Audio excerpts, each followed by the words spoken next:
Now, every theory has to be supported with some evidences. What are the different evidences that Wegener gave to prove his theory? The first evidence was the famous jigsaw fit. Now, why we call it as jigsaw fit? Because in a jigsaw puzzle, you have to match the pieces and make them fit with each other. For this, I want you to do one activity.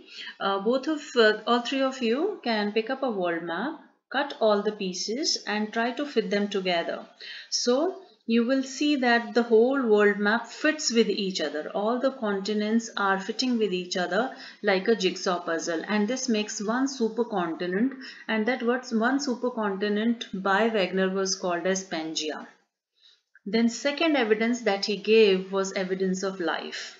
This is a freshwater marine creature, and this freshwater marine creature was supposed to be found only in the rivers and only in the freshwater bodies. Okay, so now when Wegener started studying, he found that this freshwater marine creature is found in southern part of South America, and at the same time same creature has evolved in southern part of Africa.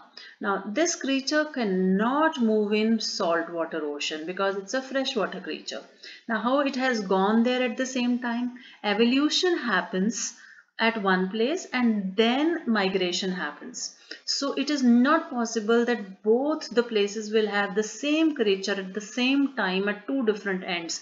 So it's clear that at one point of time these two places might be very close. That is why the creature has been evolved in both the places, or fossils are found at both the places. This is a very important evidence. Fossils of the creatures. This is just one creature that he has taken as an example, but later when he studied the rocks of different parts of the world, he found evidences for several other creatures which were found in different parts of the world and evolved at the same time.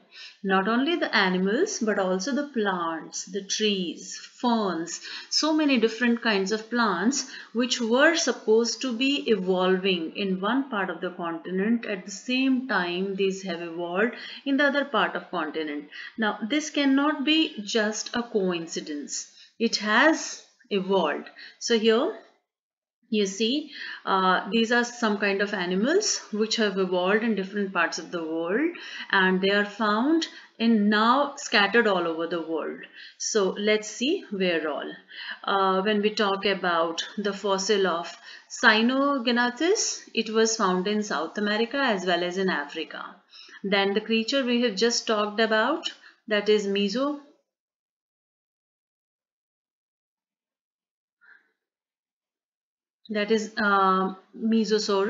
It was found in South America and Africa. Another one is the fossil of Glossopteris. It was found in South America, Africa, Madagascar, India, Antarctica and Australia.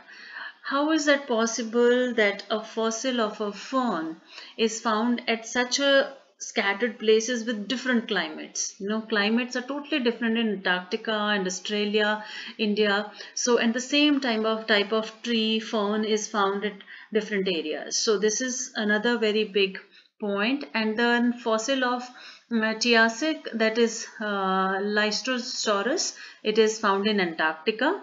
At the same time it has evolved in India. At the same time it has evolved in Africa. So evolution of a creature cannot happen like that. Evolution of creature is, it generally happens at one place, then they reproduce and then they scatter. Okay, so it might have evolved at any of these places and then got scattered. So it's obviously true that these all places were together at one point of time.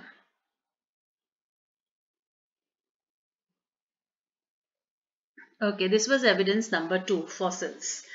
Now let's see what was the third evidence that Wegener gave to us. He is actually, he was a, I told you, meteorologist. So he was more interested in climate and the data which is related to the climate. So he was studying about the climates also of different places and also the geological structures. So when we talk about geological structures and their evolution and formation and relation with the climate, then he came with surprising facts. The one important fact here is the geological matching. So we see that the rocks which are found in America, similar aged rocks with the similar kind of bituminous coal is also found here in England, also found in Norway. So it means that these places were close together, because coal is a kind of a component which is kind of a mineral which is formed by fossils, by bearing of fossils. So when fossils are buried inside the earth, then only the coal is found. He found that the coal which is found in Appalachian Mountains and in mountains of other part are also similar. So rock and mountain correlation with the correlation of the minerals found in these areas proves that these areas were together at one point of time.